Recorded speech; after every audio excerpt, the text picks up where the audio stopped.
Hello and welcome to the OCVarsity Gridiron Show. This is our Week 1 preview.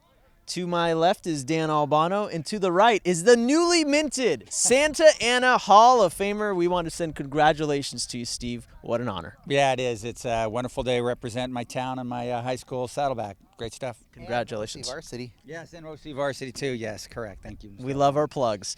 All right, our stars of the past week, guys. I'll start it with Eric Barrier of La Habra throwing 4 touchdowns, and you had to be there to see it and believe it, guys. Those long bombs were on point. Barrier looked like an elite quarterback as they picked up the win 41-7 over El Toro. Steve, who do you have?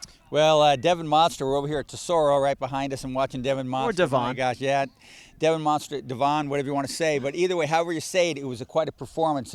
3 touchdowns running, 2 passing. I think it was like 79% completion percentage. Wow. Fantastic game.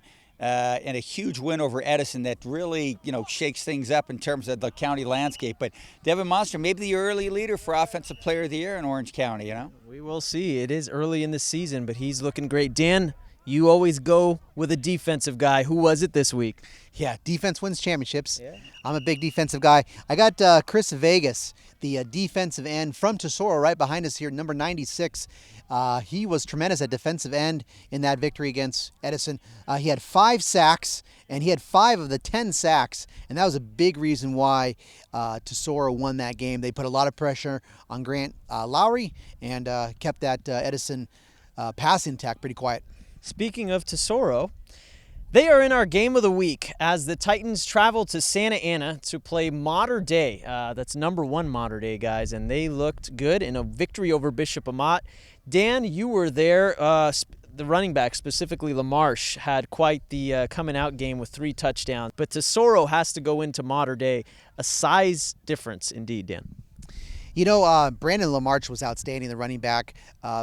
For Mater Dei. Mater Dei decided to in the second half, they decided to go ground and pound, and he was a big part of it. Matt McDonald also runs very well for a quarterback. He's a junior quarterback, and that's going to be a challenge for Tesoro. They're going to have to stop the run.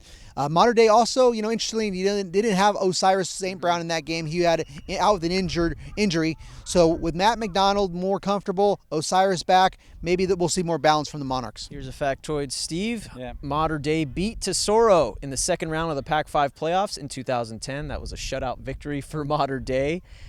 I don't think we see a shutout on Friday night. I agree with you. I don't see them being able to handle a Monster from doing what he does. He does so well. Interesting parts of this game. You're talking about the Amat game. Mater Dei ran like 44 plays to Amat's 13. That's ball control city, man, and that's what Mater Dei needs to do to win this game. Control the ball, control the clock. Don't give Monster a lot of opportunities. Monster is so much fun to watch, Yeah, even in practice. He's just a lot of fun. All right, we talked to some Tesoro players and Coach Matt Poston earlier. Here's what they had to say. I think we just thought it was just another team in our schedule. That's about it. We know they're a good team, good coaching and everything, so we'll just play our best. Mater Dei is a whole different team than Edison, but whatever we can do to prepare to win the game, we're going to do it. Right away, you just look at the film and you see there's mountains all over the field. They probably outweigh us in just about every position. Size, strength, the physicality they're going to bring. So we need to try to match that the best we can. Our thanks to the Tesoro staff, and I mentioned Bishop Amat earlier, guys. They are taking on Servite in a really heavy hit matchup here in week 1. Dan, you got to see Bishop Amat in person. As you wrote, the ball control was not in the favor of Bishop Amat. They are looking to pound the rock, I imagine, this time. Yeah, they have Amat has some serious weapons. They have 2, Vaughn and Sydney. They have 2 kids that are committed to USC at receiver, and they have this outstanding running back, Sweet, and he's dangerous. He broke 2 touchdown runs, a 47-yarder including the 47-yarder against Mater Dei. Their problem was the turnovers. They threw 3 interceptions, and they lost a fumble, so 4 turnovers. So they have to take better control of the rock, and they didn't pass it all well. If they can improve getting it in the playmakers' hands, they will give Servite a lot. But Servite is coming off a tremendous, debut. Great passing attack, well over 400 yards in their first game with Scott Meyer. So, I think Servite's going to be good this year. But this will be a big test going on the road to Amat. Yeah, that quarterback play, that was Tyler Little, who had 424 yards passing, 2 touchdowns. Steve, you have your thumb on the pulse of the Servite Friars. Sometimes you do. Hey, what is their feeling now with that new coach, Scott Meyer? And you got to think the Servite fans were really excited to see so much of an aerial attack. Well, I think so too. That's always a fun way to win, is when you're throwing the ball like that. You know, when Scott Meyer got to Servite, he fit in right away. But this is a very interesting game for them. You know, Amat's not going to be very happy about what happened. You know, it looks to me, when I wasn't at the game, you were, when I see that sort of comeback like that, and I know how Mater Dei does things, I'm thinking the Amat guys kind of look like maybe they got a little out-conditioned there at the end. They got out-muscled a little bit at the end. That's something all this week those Amat kids are going to hear about that, about how you did not finish. Man, they're going to come out with flame coming out of their ears and smoke out of their nostrils. It's going to be a heck of a game out there. Yeah. I wish I could see it. But I will be covering a county game, Tesoro Mater Dei. But another great one will be Buena Park and Edison. Guys, Buena Park with a really big victory last week, defeating Orange 75-20. Edison losing to the guys behind us.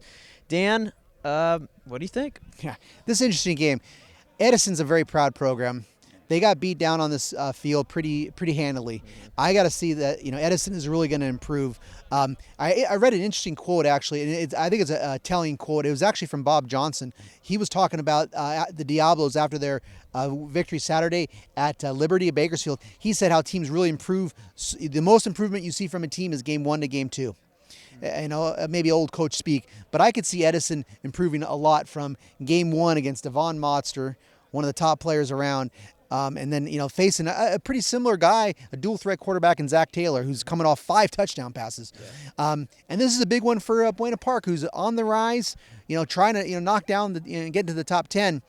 And this is probably their best non-league game, so big game for both. And, you know, Edison's got Servite and Mater Dei still left, so they got to get this win. Speaking of another playmaker, Buena Park's Elijah Bynum had 2 kickoff returns for touchdowns that were both 85 yards each. Steve, Edison had only 1 offensive touchdown last week. You need more than that, especially to beat a very talented Buena Park team. Yeah, because they're going to have to outscore them, like you're saying there, Jonathan. This is you know, I do that predictions column, Friar in Football, that comes out Thursday. I don't know where I'm going to go with this one, fellas, because, you know, Buena Park put up 75 points, but it's against Orange. You kind of almost knew that it was going to be a basketball level of score, you know. Mm-hmm. So I really don't know what to think of Buena Park. Now, Edison comes into this game coming off a loss, but they played a team that's fast and that's, you know, physical and does all those things. Is Edison ready, like you were talking about, Coach Johnson saying you get better from week 1 to week 2? Is Edison kind of got that little trampoline jump to go improve from your first game to second game, and Buena Park really doesn't, because they just annihilated a team we knew they were going to annihilate? Kind of a tough one to call. I don't know. I got to think about this one for a little bit, but it could go either way. You know, Buena Park's athleticism could blow them out. We saw last week that Edison might have a little problem with athleticism, you know, that Devon Monster, you know, set him up with last week. So, man, I don't know. This is going to be a good one. I don't know either. That's why they play the game. Yeah. Someone said that somewhere. All right. Thanks to Steve Fryer. Thanks to Dan Albano. We'll see you at the games, guys. For all your latest football info, check out OCVarsity.com, where we've got you covered.